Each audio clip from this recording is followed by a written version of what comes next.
So you know what, Siddharth? People are going to think that the two of us are opportunistic and that we're recording this video and we made this newsletter and the podcast about hemp because of the media circus that's happening right now. But actually, we had started the entire research about hemp weeks ago, before all of these arrests and police investigation and all these things has even started. Because hemp is such an interesting industry in India right now. This Ayurvedic plant, which has been part of our culture for thousands of years, and which now there are these couple of startups that have not couple, like at least 10 or 15 startups, sorry, have started, and they're researching into this plant more. And it's right now it's like $1 million industry totally in India, maybe million and a half. Globally, it's a couple of $1 billion industry, and in India, there is a possibility of it blowing up in the next few years. And the media circus is really bringing light to what's going on in this industry. It's a fascinating industry, and yeah, I loved making that report. I love talking to all those people that we talked to, and yeah, what do you think? Yeah, so you're absolutely right. In the short run, the media circus is going to probably sort of focus on the taboo aspect of this plant and this usage. But in the long run, I think it promotes conversation at the consumer level, conversation at the policy level, and conversation at the business level on what are the opportunities like. Before we understand what are the usage of this plant, I think you briefly touched upon this. The plant has a huge Ayurvedic history. We've been associated, Ayurveda has been associated with this plant for thousands of years now, and is used for solving multiple different health problems. We'll get to that aspect later. But within the categories of products that can be derived from hemp, there is fabric, there is building materials, there is hemp as a superfood, just like chia and flax and other kinds of seeds. And these are already legal in India. You could legally sort of procure licenses and operate in this space. People have been doing it since 2017, where hemp fabric and hemp textile, you don't even require a license, to be very honest. You can just create these products. And hemp is grown in wild in India. It's sort of very easily grown in India. 60% of the districts in India can grow it, right? So you can source hemp from these wild places and then create fabric and textile out of it, which is already legal. China, by the way, is huge in terms of exporting this. So that's also an opportunity that we can potentially get in the near future. Let's move on to the hemp seed aspect, the superfood aspect, where hemp seed is converted into either hemp seed oil or hemp powder, which can be used as protein. It can also be converted into just hemp hearts, which are just hemp seeds, just like flax seeds and chia seeds, right? And has a lot of nutritional benefits associated to it. Again, this is also completely legal.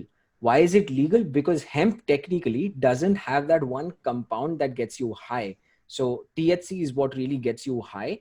And the NDPS Act, which is the Narcotics Act in India, says that if something cannot get you high, if it's not psychotropic, it's already legal, right? So hemp seeds and all of these products can be licensed under Ministry of Ayush, which is the Ministry for Ayurveda, and you can sort of legally sell these products, right? You know what? That's not it.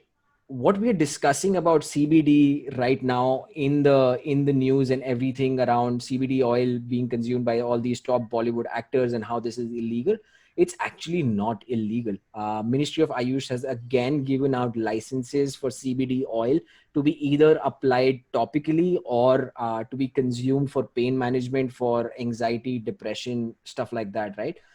So it can cure a lot of these things, and there are licenses given out to various startups. And we ended up we actually have a recording with BoHeCo, which is one of the pioneers in this industry, Bombay Hemp Company, and they launched the CBD oil product in 2019. So you could legally, with a prescription, go out and get this oil.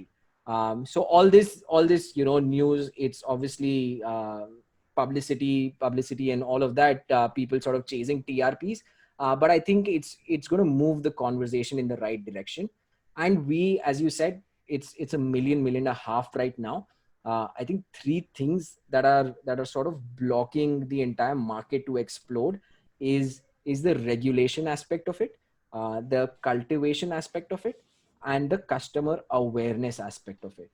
I think once these three things sort of start unlocking, there's a lot of value to be generated. So based on the conversations we've had, I really think it's the cultivation right now that's holding things back. So, I mean, in terms of regulations, like you mentioned for hemp textiles, it's not illegal. Um, Yeah. you can make hemp textiles right now if you're able to procure the hemp textiles. And like you said, China is a big source of it. China really invested. So what China did some time back is that they invested that time and effort into the R&D, and they actually went out and they made a strain that is easy to grow in their environment. But in India, we have not done that. We don't have a strain that we can grow in this environment. And so that's why it's really cultivation that is the biggest hindrance. Because if you're going to talk about hemp textiles, and if you're going to talk about something that's going to rival, maybe one day, not right now, there's something that's going to rival cotton, you're going to need acreage. You're going to need to grow it in a lot of area. And in order for something to be grown in such a large amount, it needs to be efficient. And it needs to be suitable to that climate. But we don't have A, something that's suitable to the climate, and B, a plant with a low enough THC. Because Yeah. what the regulation says is that the THC needs to be less than 0.3%. But the varieties that grow in the wild, they can be and they cannot be less than 0.3%. We don't know because it's not been researched. So from the conversation that we've had, I really think it's the regulation. I'm sorry, it's the cultivation that's holding us back. Regulation, okay, on textiles, there's not really regulations. Customer awareness, well, now this entire thing has really blown up the entire customer awareness part of it. But even if people want to buy hemp textiles, they can't scale up. They can maybe Yeah. import the textiles from China, but how long can they do that? How much of a indigenous production is that going to bring? And honestly, again, based on what you've spoken to, Bombay Hemp Company, and what we've seen in with a lot of these hemp companies that are coming up now, is that they're really not focusing on this, commodity thing that maybe that China has focused on. They're not focusing on being like the next cotton, just like make as much as possible and then try to just sell it on the open market. But what they're focusing on is the value added component of it. Is that again coming from India, uh, hemp has been part of the Ayurveda for quite a while. Um, we shouldn't let this become like another yoga where the Yeah. West they take over and they run the narrative on what yoga is not, and then sometimes people come to India for some kind of yoga retreat and then they take it back to the West and then they are a yoga master. Yeah. And But commercializing it and making money out of it. a lot more money than people in India are making off of it. Yeah. I'm sure people in the West are making more money off yoga than people in India are. 100%. There's no doubt in my mind. Um, what we should be doing from India is building a brand of Ayurvedic hemp, of really touting this. This is the birthplace of the medicinal properties of hemp. Um, I don't know how that will look. I am not an expert on this, but this is what the industry is moving towards. 100%. And And it's only through value addition that you can really uh, beat out the whole commodity side of it. yeah. Yeah. And you rightly pointed out, right? Eventually what's going to happen to the hemp industry is that industrial hemp is going to be a market in itself, which is going to be the fiber and the textile aspect and maybe the building material, maybe even the hemp seed becoming just a food product, a superfood product. The CBD aspect, which is the Ayurvedic hemp or Ayurvedic cannabis aspect. And for our listeners, CBD is basically a compound in a chemical or compound within the plant, which does not get you high. Again, it does not get you high. THC is the only component that gets you high, and technologies have been developed where you could extract just the CBD aspect of it. There are three categories: full spectrum, broad spectrum, and CBD isolates. Full spectrum is with THC and everything that's with the plant. Broad spectrum is taking out the THC and just keeping the CBD, CBCs, and a bunch of other chemicals that are not harmful to you. And then CBD isolates is just CBD. So it's the most processed form of CBD, also the most purest form of CBD, right? We'll see a lot more innovation happen in the broad spectrum CBD isolate segment, where this will be combined with different sort of products under Ayurveda. Let's say turmeric, for immunity boosting and stuff like that. So a lot more research is going to happen on that front. And if we are able to play our cards right, we should take this research to countries where Ayurveda is already accepted. For example, Germany, Switzerland, New Zealand are all countries that already accept Ayurveda, right? So if you can sort of do clinical trials here in India to say that these particular formulations support these sort of cures, and take that to the world, there is a lot of money to be made. Just to give people an example of how CBD blew up in the US, it quadrupled in 3 years. The industry quadrupled in 3 years, and they're basically saying that CBD by itself is going to be a $25 billion industry by 2024. That's how fast CBD grew in the US. And CBD, the consumerism in the US is different from the consumerism in India. So I don't expect it to become that big here. They basically ended up putting CBD in everything, in pet products, in juices, in, gummies and Gummy chocolates bears, and yeah. whatnot, everything. I don't think that's what we need to do. We need to go slow on the research till we figure out the research and the clinical trial aspect of it, and then really take it to the world. If we are able to crack that, I think it's going to be a huge industry in India. Yeah, 100%.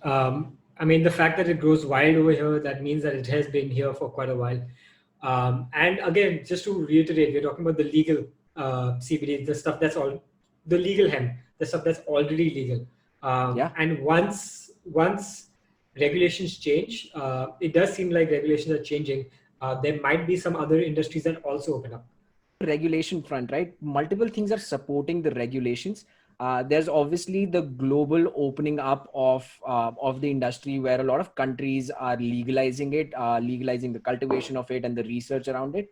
And there's the angle of the Ayurveda history. Given our current government's focus on Ayurveda, I don't see how we end up sort of letting this opportunity go.